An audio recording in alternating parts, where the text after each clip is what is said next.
Hello বন্ধুরা, আজকে নিয়ে এসেছি তিলের নাড়ু কীভাবে বানাই সেটাই শিখিয়ে দেব এই ভিডিওতে।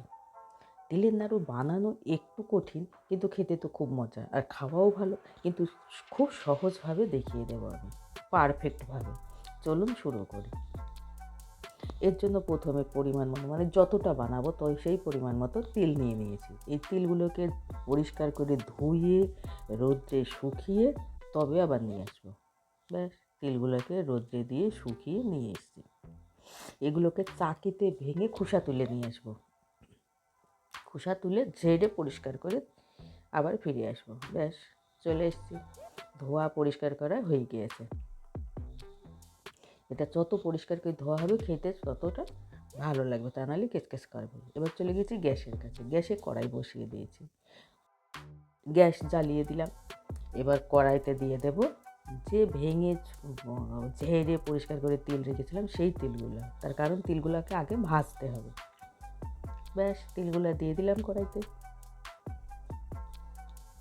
এবার নেড়ে চেড়ে ভেজে নেব।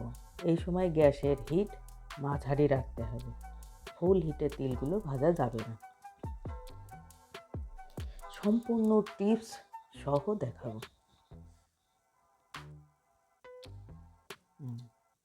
দেখো, তিলগুলোর গায়ে মানে তেল চিকচিক করছে, তার মানে তিলগুলো ভাজা হয়ে গিয়েছে।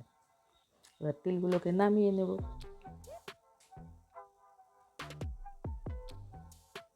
একটা থালায় ঢেলে নেব।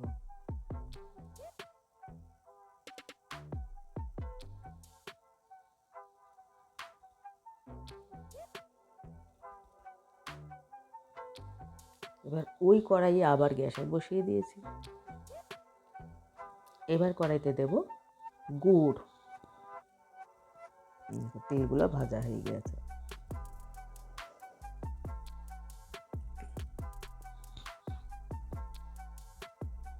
এবার পরিমাণ মতো গুড় দিয়ে দেবো, যতটা নাড়ু করবো ততটা।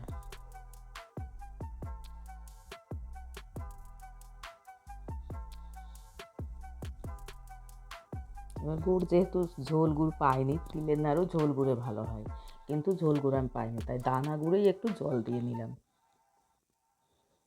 খুব তাড়াতাড়ি বানানো হয়ে যায়, গুড় বেশি জ্বালানো লাগে না। দেখো, গুড় ফুটে গিয়েছে, টকবক করে ফুটছে। ভিডিওটা ভালো লাগলে লাইক, শেয়ার ও কমেন্ট করবেন। আর আমার চ্যানেলে যদি নতুন হয়ে থাকেন তাহলে সাবস্ক্রাইব করে পাশে থাকবেন। দেখো, গুড়টা হয়েছে কিনা সেটা পরীক্ষা করার পদ্ধতি। জলের মধ্যে দিয়েছি, ওটা যদি দেখা যায় শক্ত হয়ে গেছে তাহলে দেখো এখনও হয়নি, মানে গুড় এখনও শক্ত হয়নি। গুড়টা যখন জানা যাবে যে শক্ত হয়ে গিয়েছে তখন বুঝতে হবে যে হয়ে গিয়েছে। এবার গুড় হয়ে গিয়েছে। এবার গুড়টাকে ঠান্ডা করে নেব।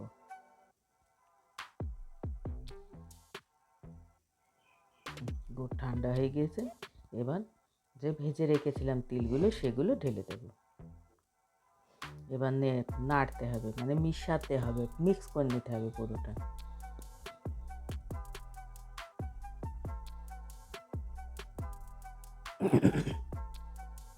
আর কটা তিল লাগবে, তার জন্য তিল দিয়ে দিলাম, মানে গুড় বেশি হয়েছে।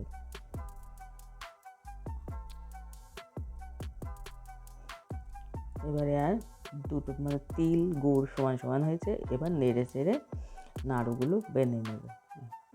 গরম কড়াইতে থাকলে ঝরঝরে হয়ে যাবে, তাই থালায় ঢেলে নিচ্ছি।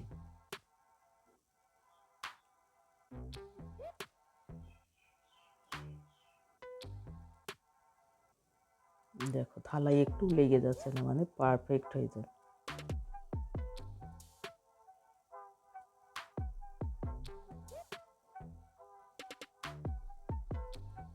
এবার নাড়ুগুলোকে একে একে বানিয়ে নেব।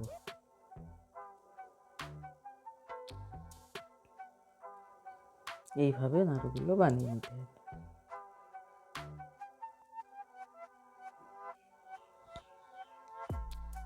ভিডিওটা শেষ পর্যন্ত দেখার জন্য সকলকে অসংখ্য ধন্যবাদ।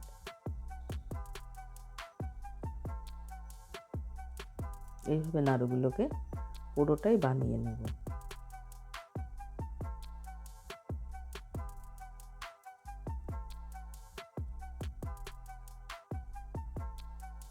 পুরোটা বানানো হয়ে গিয়েছে।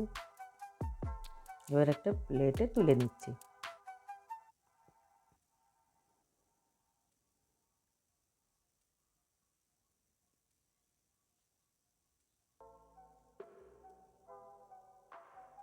খুব সুন্দর নাড়ু হয়েছে। আজকের মতো এখানেই শেষ করছি। আবার পরের দিন দেখা হবে পরের ভিডিওতে। ততক্ষণের জন্য সবাইকে টাটা, বাই বাই।